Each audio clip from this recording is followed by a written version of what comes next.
Sí, bien, buenos días a todos y a todas. Como sabéis, vamos a arrancar hoy este congreso internacional con dos ponencias especialmente interesantes.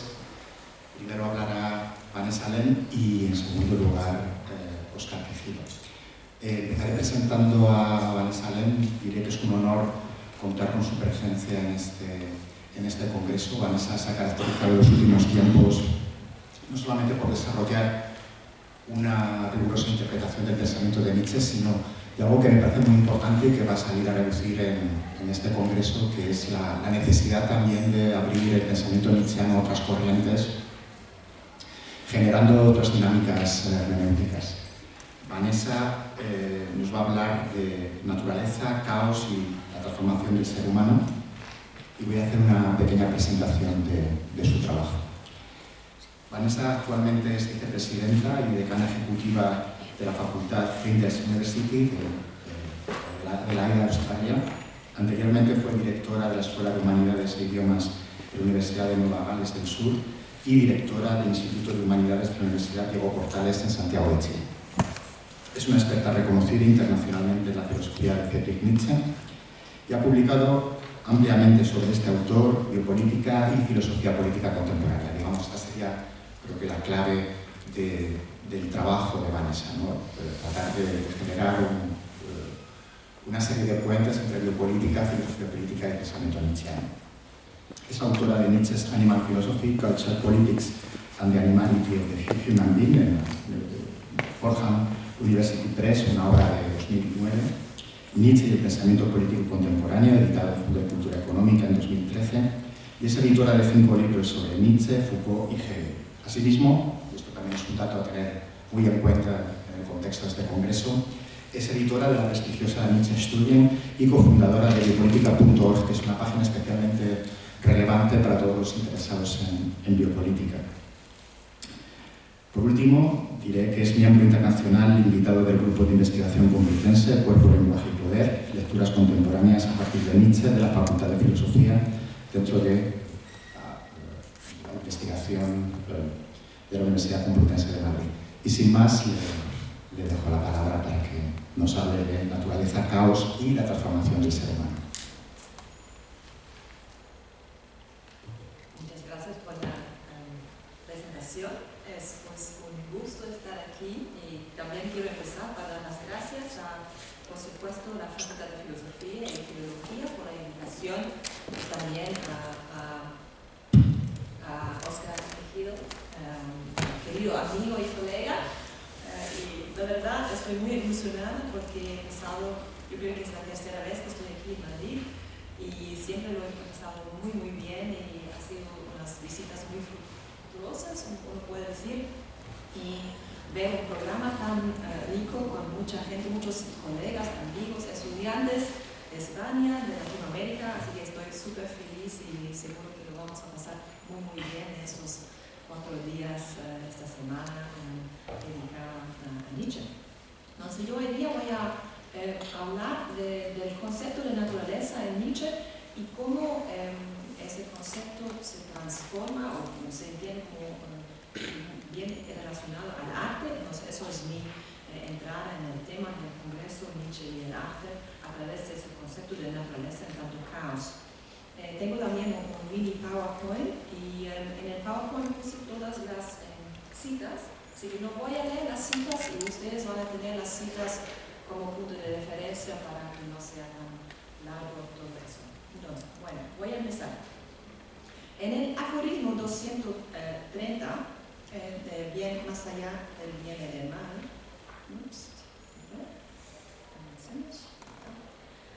Nietzsche acuña el matemático término homo natura con el propósito de capturar en un concepto su visión del ser humano como criatura de la naturaleza. En este lugar, la cuestión de la naturaleza humana adquiere la forma de una tarea, una extraña y loca tarea por retraducir al ser humano de vuelta a la naturaleza.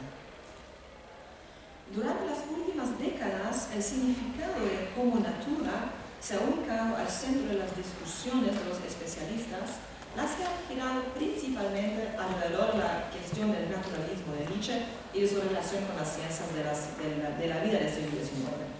Al interior de estos debates, el naturalismo de Nietzsche es vinculado con una epistemología naturalista de tipo neokantiana, la cual ofrece una descripción de la naturaleza humana modelada a partir de las ciencias naturales.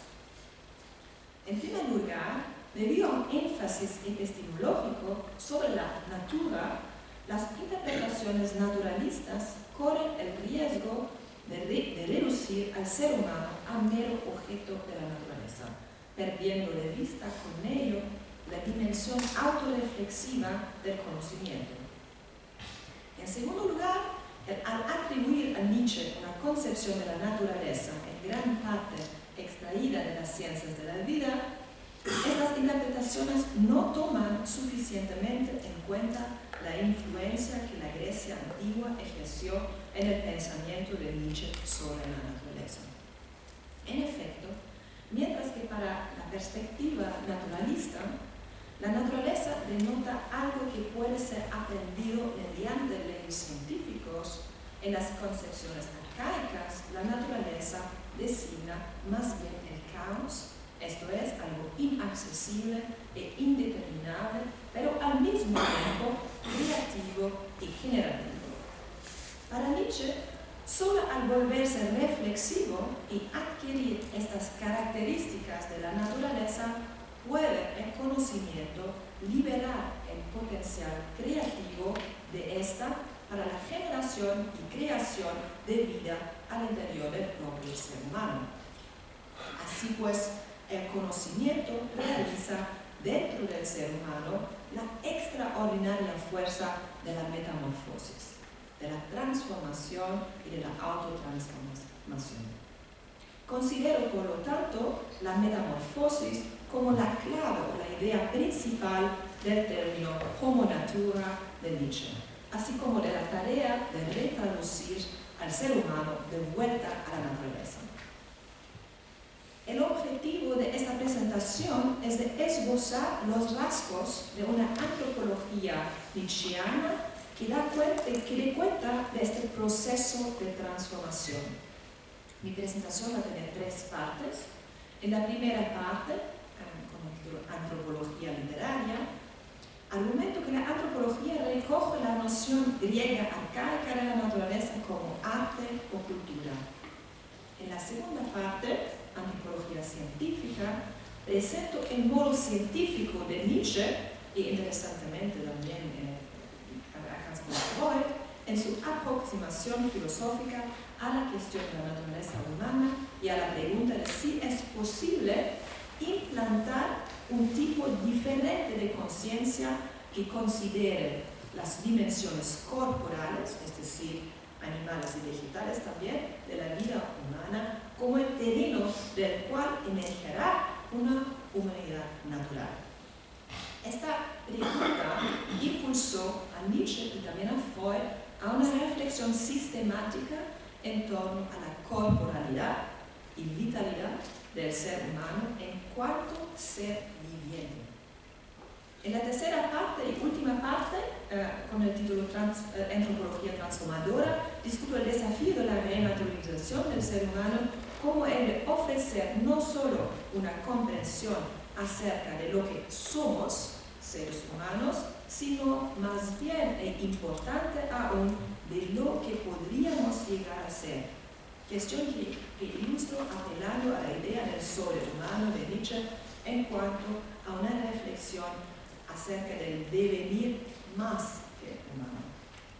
Sostengo que Freud, de Nietzsche y Freud, de hecho, fundan sus visiones sobre concepciones antiguas de la naturaleza en cuanto a caos, de acuerdo a las cuales la naturaleza es una fuente creativa y artística de transformación y transfiguración.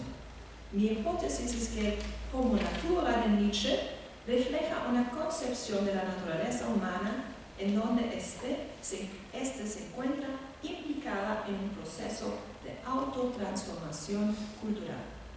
Tanto Nietzsche como Freud, en suma, abogan por una recuperación de los impulsos naturales del ser humano con el fin de superar los conceptos falsos sobre este mismo producidos por la civilización y cultivar una humanidad más genuina y natural.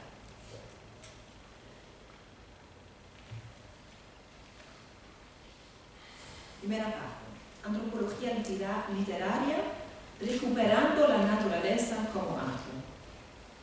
La recuperación por parte de Nietzsche de ciertas concepciones arcaicas sobre la naturaleza coincide con la importancia adquirida por la cuestión de la naturaleza humana en la antropología literaria del principio del siglo XX, tópico que es bien documentado por Wolfgang Riedel. La modernidad literaria, de hecho, tiene su origen en un cambio de paradigma dentro de la antropología literaria que refleja una nueva configuración entre la filosofía de la naturaleza, la biología y la antropología. Fundamental dentro de este cambio de paradigma es el concepto de naturaleza. De acuerdo a Riedel, esta reconceptualización tuvo una gran importancia antropológica, ya que había conocido a una consideración de la naturaleza del ser humano, siendo el principal síntoma de esto el desplazamiento desde el concepto de naturaleza hacia el de la vida. A mi modo de ver, este desplazamiento conceptual naturaleza-vida, confirma el punto de la antropología filosófica de Nietzsche, a saber que la filosofía natural, la naturfilosofía, se convierte en filosofía de la vida lex filosofía. Riedel atribuye este movimiento de naturaleza a la vida al ascenso de la biología como nueva episteme de la naturaleza. Para este autor, sin embargo, la modernidad literaria y su reconceptualización de la naturaleza humana no se encontraría bajo el signo de una alianza entre literatura y biología, sino más bien entre literatura y filosofía natural. Fue pues gracias a esta alianza entre literatura y filosofía que la modernidad literaria pudo preservar una idea no científica de la naturaleza humana. Eso es bien importante. Y por último, relaciona una nueva concepción de la naturaleza dentro de la antropología filosófica con el homo natura de Nietzsche. Con Nietzsche, la naturaleza del ser humano deja de ser interpretada a partir de criterios puramente idealistas o científicos. Más bien, este nuevo pensamiento se condensa en el nombre del dios griego Dionisos. La idea de la humanidad natural en la Grecia antigua deriva de una noción de la naturaleza como la base de la cultura humana. De acuerdo a los griegos, en efecto, el ser humano es un homo natura, esto es, un ser cuya cultura es inmanente a la naturaleza. Nietzsche articula por primera vez esta idea de la naturaleza como cultura, es decir, como arte, en el pasaje inicial de la lucha de Homero. El texto señala que la cultura humana es inmanente a la naturaleza en la medida en que las características denominadas humanas y naturales del ser humano están entrelazadas entre sí al grado de ser indistinguibles. Nietzsche considera que los logros culturales de la humanidad son suscitados por la naturaleza del ser humano.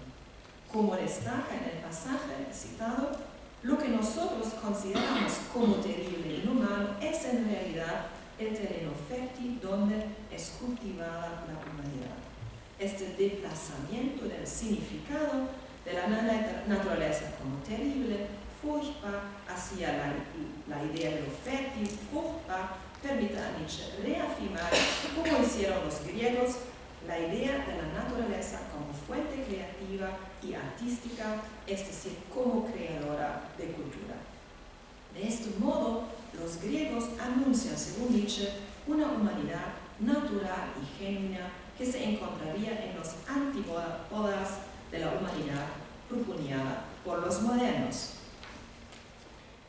En Nietzsche la cultura entonces no implica pues una superación de la naturaleza, por el contrario exige la superación de la creencia en la diferencia entre lo humano y la naturaleza, más precisamente el rechazo de la supuesta superioridad de lo humano sobre la naturaleza y la animalidad. De este modo, la comprensión de la naturaleza del ser humano en cuanto como natura conduce a una transformación del animal humano, no a una transformación del animal humano, sino más bien a una transformación de aquello en lo que el ser humano se ha convertido en el proceso de su civilización. Este último punto es importante ya que sugiere que lo que necesita someterse a una transformación cultural en el ser humano no es su naturalidad o su animalidad, sino su segunda naturaleza adquirida en el proceso de su civilización, es decir, su humanización. Segunda parte, antropología científica, el método destructivo-constructivo de Nietzsche y, interesantemente, también de Freud. Ahí voy a hablar de Nietzsche, pero también un poco de Freud.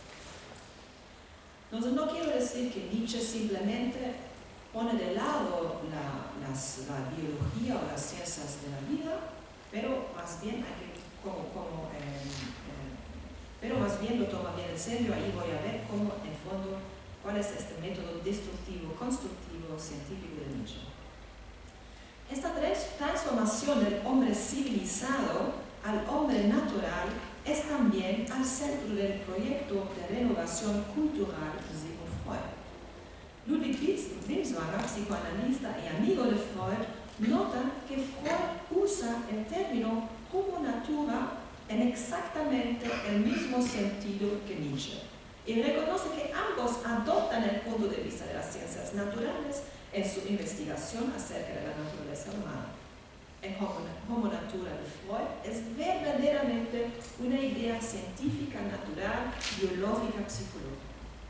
Sin embargo, también sostiene que lo hacen con el fin de deconstruir las concepciones metafísicas, morales y religiosas sobre la naturaleza humana. El punto de vista de las ciencias naturales es pues adoptado por estos autores por razones estratégicas y no como un fin en sí mismo. En este sentido, Binswanger enfatiza el esfuerzo de Nietzsche y de Freud por desmantelar la hipocresía y vanidad del ser humano, revelando al Homo Natura debajo de los constructos civilizacionales del Homo Cultura. Aunque Binswanger insiste en el carácter científico de las aproximaciones de Freud y Nietzsche a la cuestión del ser humano, tiene el suficiente cuidado de no caer presa de las concepciones naturalistas y cientistas de la naturaleza humana, para las cuales el ser humano es un mero objeto de la naturaleza. Según Binswanger, Nietzsche y Freud inquieren acerca de lo que él llama la historia interior de la vida, la innere Lebensgeschichte.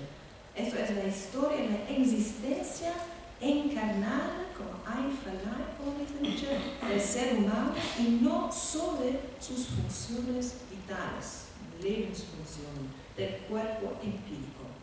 De acuerdo a Binswanger, las antropologías de Nietzsche y de Freud se inspiran en el descubrimiento de la corporalidad y vitalidad del ser humano en cuanto a un ser viviente.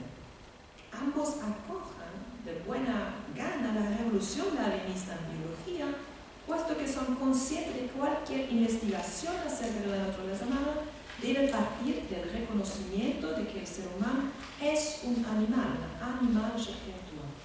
Binswanger, sin embargo, tiene cuidado de distinguir las reflexiones de Nietzsche y Freud acerca de la corporalidad y vitalidad del ser humano de cualquier tipo de naturalismo reduccionista o cientifista. Esto es notorio en el hecho de que Binswanger identifica en el pensamiento de Freud y Nietzsche un naturalismo centrado en la autoexperiencia del ser humano en cuanto ser viviente que produce cultura. Freud, de acuerdo a Binswanger, habría empleado el... ¿Sí?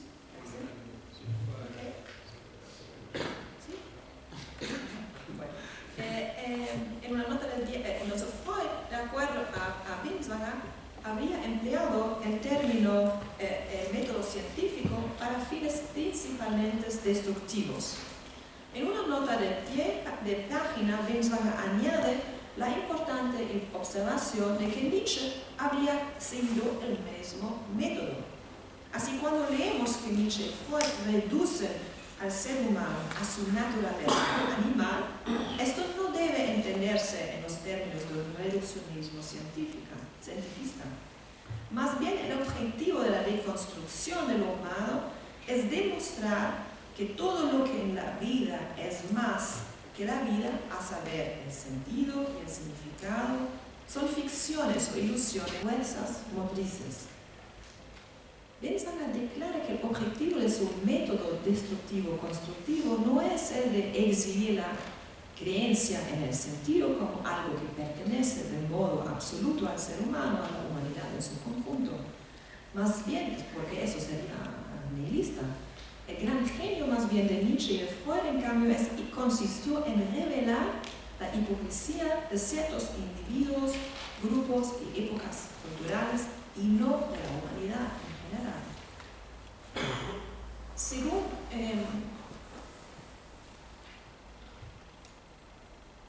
Binswanger, la importancia que Nietzsche y Freud le atribuyen a la investigación sobre el cuerpo es una característica indistintiva de su concepción de la naturaleza humana. La recomendación de Nietzsche de seguir el hilo conductor del cuerpo en toda investigación científica, especialmente en las cuestiones relacionadas con el espíritu, confirma la anterior observación de Binswanger. Nietzsche tematiza esta nueva perspectiva filosófica en una nota póstuma que usted tiene. Respecto a esta nueva perspectiva, quisiera hacer tres proposiciones generales. En primer lugar, el pasaje citado muestra que lo que le interesa a Nietzsche es la idea no empírica, sino filosófica del cuerpo. El cuerpo es un pensamiento más maravilloso que la vieja alma, dice Nietzsche. En este sentido, lo central para Nietzsche no es solo comprender que en el cuerpo humano, cito, revive y se encarna el pasado más remoto y más próximo de todo el devenir orgánico, fin de cita, sino también que, cito, los tiempos primitivos y el pasado de toda existencia sensible siguen viviendo en mí, escriben, aman, odian, discurren, etc. Fin de cita. Si bien Nietzsche reconoce que las ciencias naturales realizan una contribución importante al esfuerzo para alcanzar una mejor comprensión de la naturaleza humana, ni los conocimientos que ofrecen ni sus métodos son capaces por sí mismos de ofrecer una respuesta satisfactoria a dicha problemática. Para decirlo de otro modo, sin explicar cómo es que en el ser humano revive y se encarna el pasado más remoto y más próximo de todo el devenir orgánico, y el poder apreciar de qué modo los tiempos primitivos y el pasado de toda existencia sensible siguen viviendo en mí, Nietzsche, escriben, aman, odian, discurren, etc., depende de la imaginación del filósofo y del poeta, que tienen oídos para escuchar la enorme corriente imperceptible que dice Nietzsche, que fluye a través, por encima y más allá del cuerpo humano. Ciertamente, Nietzsche considera a la persona como un organismo natural, de ahí su atención a los discursos de las ciencias naturales. Esos discursos, sin embargo, no tienen el poder de hacer inteligible todos los aspectos de la vida de este organismo. Las concepciones naturalistas reduccionistas del cuerpo humano, según Nietzsche, no advierten la diferencia existente entre el cuerpo empírico y el cuerpo viviente en cuanto a una maravillosa reunión de la vida más múltiple, como dice Nietzsche, y por lo tanto proporciona una imagen bastante parcial de la naturaleza humana. En segundo lugar, sostengo que Nietzsche como Freud son conscientes de los límites de su investigación sobre la naturaleza humana. Freud, por ejemplo, describe sus intentos por aprender la naturaleza humana por medio de una teoría de los impulsos que pretende dar cuenta de la vida psíquica del ser humano, así como de su vínculo con la fuente arcaica de la vida. Como una experiencia extraña y desconcertante, que de hecho lo empuja a reconocer la naturaleza mitológica de su empresa científica. Como dice Freud, o reconoce Freud, cito, la doctrina de las impulsiones es nuestra mitología, por así decir. Las pulsiones son seres míticos, grandiosos en su indeterminación. En nuestro trabajo no podemos prescindir ni un instante de ellas y sin embargo nunca estamos seguros de verlas con claridad. El pasmo de Freud, su estremecimiento frente a la invisibilidad inquietante de las pulsiones, atestiga acerca de la imposibilidad de discernir con certeza la verdad de la naturaleza humana. Para Freud, por lo tanto, la labor de los científicos naturales tiene un carácter inherentemente trágico. No existe consolación posible respecto a la fuerza violenta de la naturaleza y de la muerte que le es inmanente. A propósito de este último, Freud concluye que el destino del ser humano consiste en soportar el dolor y el sufrimiento infligidos por la naturaleza, llegando incluso a confirmar que dicha resistencia constituye, cito, el primer deber de todos los seres vivientes. La visión trágica de Freud sobre la vida, así como su reconocimiento de los límites del conocimiento humano, son aspectos también reconocibles en el pensamiento de Nietzsche. De hecho, la imposibilidad de trazar una línea que demarca claramente lo que pertenece al conocimiento y lo que pertenece a la mitología es un tema recurrente en la obra del filósofo alemán. La naturaleza, de acuerdo a Nietzsche, se revela en y a través del cuerpo como una fuerza salvaje, indomita y incontrolable, que como tal resulta inaccesible para la conciencia humana, cuyos poderes palidecen frente a los de la primera. Evidentemente, esta visión complica sobremanera el ofrecer una respuesta a la interrogante planteada por Nietzsche y Freud acerca de cómo cultivar una conciencia otra que abarca las dimensiones corporales, animales y vegetales de la vida humana, al tiempo que las considera el terreno de cual crecerá una humanidad natural. La tercera y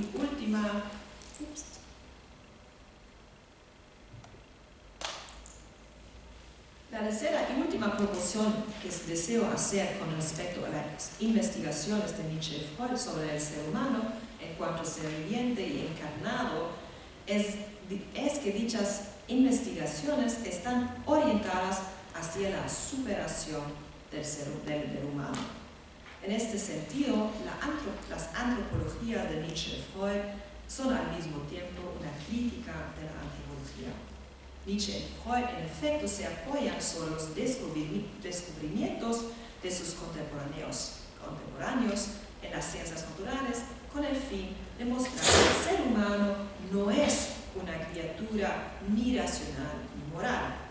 Un fragmento del Nachlass centrado en el desarrollo de la vida orgánica nos confirma en la idea de que la motivación subyacente a los proyectos de Nietzsche y Freud es la de deshacerse de las concepciones dominantes acerca del ser humano, insostenibles a la luz de los descubrimientos científicos de la época.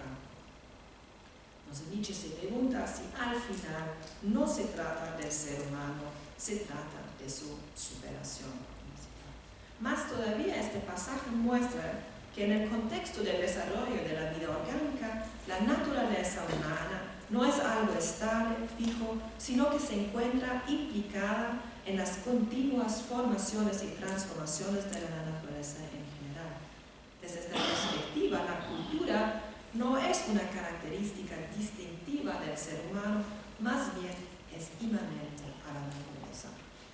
Para Nietzsche, responder a la interrogante acerca de cómo plantar un tipo diferente de conciencia que abrace las dimensiones corporales de la vida humana en cuanto el terreno sobre el cual crecerá una humanidad natural, entraña considerar a la naturaleza como una fuerza creativa y artística. Asimismo, requiere que una superación de lo que el ser humano es, a saber, una criatura animal, sino de lo que se ha convertido en el proceso de su civilización.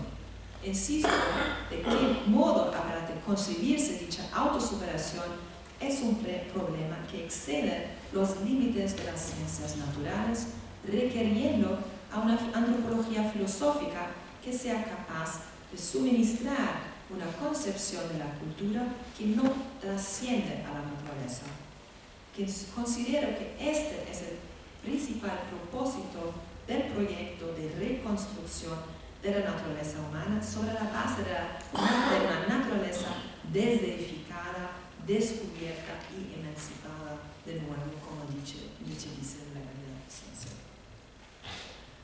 Y llego a la última parte y voy a concluir también. Antropología transformador, el ser humano nietzscheano. Mientras que Binswanger está de acuerdo con Freud en lo que concierne a los méritos de su naturalismo, argumenta que la renaturalización del ser humano involucra algo más que una teoría de las pulsiones. Por esta razón, Binswanger recurre al ideal del Übermensch, del ser humano de Nietzsche, como ejemplo de una reconstrucción filosófica creativa de la naturaleza humana que ofrece una descripción de la productividad cultural del ser humano más convincente que la que proporciona el naturalismo científico y antifilosófico según Binswanger de Freud. En Jean Granier es posible encontrar una perspectiva sobre la relación entre Nietzsche y Freud concerniente al estatus de la filosofía y la cuestión de la naturaleza del ser humano, que contrasta al mismo tiempo que complementa este punto de vista de Binswanger. Según Granier, el hecho de que Nietzsche y Freud hagan uso de una terminología común, es decir, usan los conceptos de es, pero también el concepto de homo natura, sugiere que la concepción freudiana, de hecho, del ser humano como homo natura es esencialmente filosófica. De igual modo, la referencia a la natura en el homo natura comprueba que las reflexiones de Freud sobre la cuestión del ser humano exceden largamente el marco interpretativo establecido por su experiencia clínica y sus investigaciones socioculturales. Granier también cita, al igual que Binswanger, el pasaje que cité en donde Freud reconoce el estatus mitológico de su teoría de los impulsos. Ahora, según Granier, la mitología para Freud no es en modo alguno un mero agregado de fantasmas o ilusiones. Por el contrario, Freud habría reestablecido el poder del mito para revelar como devorador de la verdad. Más aún, afirma que el modo en que Freud se refiere a la naturaleza trae a la memoria, cito, la adoración y aflicción que los griegos experimentaban ante lo que ellos llamaban aidos, y infiere que la mitología freudiana es, como para los griegos, un discurso acerca del origen de lo primordial. Para Granier, en fondo, el origen de la vida psíquica no es más que otro nombre para denominar al ser, a la totalidad de la vida, y concluye que, por lo tanto, que la concepción freudiana del homo natura es, del mismo modo que la de Nietzsche, una concepción filosófica. De acuerdo a la lectura de Granier, cuando Nietzsche emplea la noción de natura para referirse a la naturaleza humana, su objetivo no es ni el de aprender la vida psicológica del ser humano, ni la de articular una antropología. El propósito buscado al reconstruir la naturaleza en cuanto homo natura es, según Granier, el de articular una concepción alternativa de la naturaleza, a saber, la concepción antigua de la naturaleza como caos. Caos sive natura, dice Nietzsche. Naturaleza como caos designa una concepción de la naturaleza como fuerza abundante y creativa, que produce vida y vida de y fuera de sí misma. Es mediante la recuperación de esta fuerza creativa y artística de la naturaleza que Nietzsche y Freud esperan liberar el potencial de formación y transformación en el ser humano. De acuerdo a Granier, el caos es para Nietzsche la realidad abismal del ser en cuanto a voluntad de poder. Tanto en Nietzsche como en Freud, la naturaleza se revela como algo inaccesible al ser humano, remitiendo a un origen, a un terreno que se presenta como abismo. Es respecto de este punto que las reflexiones de Nietzsche y Freud acerca de la naturaleza del ser humano vuelven a coincidir. Según la interpretación de Granier, en efecto, Freud concibe los impulsos del ser humano de la misma manera que Nietzsche concibe la naturaleza, esto es, como caos. Granier concluye entonces que al tomar en préstamo el término es y como natura de Nietzsche, Freud alcanza la verdad filosófica de sus reflexiones psicoanalíticas. Ciertamente, Binswanger y Granier persiguen diferentes objetivos teóricos: abrir el camino para un análisis filosófico-antropológico de la existencia humana en el psicoanálisis, en el caso del primero, y recuperar la verdad de la filosofía más allá de la metafísica en cuanto a discursos sobre la naturaleza y el mundo, en el caso de Granier. Sin embargo, la reconstrucción que ambos ofrecen de las antropologías de Nietzsche y Freud conducen hacia la misma apertura hacia el futuro, la transformación del ser humano, la metamorfosis del ser humano en Binswanger y la renovación de la filosofía en Granier. Nietzsche ilustra esta idea del devenir invocado la poderosa imagen del Übermensch, en donde el humano es superado a través de la recuperación de la animalidad del ser humano como fuente eterna de autotransformación. En este sentido, considero que este Über, contenido en el término Übermensch, interpretarse de modo que otorgue un sentido diferencial al más allá del 203. El prefijo sobre en el concepto sobrehumano, en lugar de establecer un orden jerárquico cuyo efecto sería sancionar la dominación del hombre sobre el animal, diseñaría el proyecto de autosuperación del ser humano. Así, mientras el más allá del bien en el mal 230 denota la supuesta superioridad o el origen diferente del ser humano, tal como lo expresan, cito, las atrayentes melodías de todos los viejos cazapájaros metafísicos que durante demasiado tiempo le han estado soplando con su flauta: tú eres más, tú eres superior, tú eres de otra procedencia. Fin de cita. En el sobrehumano se refiere a una relación horizontal que establece la equivalencia entre lo humano y lo natural. En su noción sobrehumano de de Nietzsche, el prefijo sobre no es en suma utilizada con el designio de separar lo humano de la naturaleza, ni mucho menos para ubicar a uno, lo humano, por encima de lo otro, la naturaleza. Este sobre, por el contrario, nos recuerda que la naturaleza es más que el ser humano y que por ende la reconstrucción de la naturaleza humana no debe concebirse como una vuelta a la naturaleza, sino más bien como una elevación, un ascenso del ser humano por medio de la recuperación de este más, es decir, de la fuerza creativa y generadora de la naturaleza. La renaturalización del ser humano es pues un movimiento que dirige el ser humano a la naturaleza, a una naturalidad elevada, libre y en el futuro. Muchas gracias.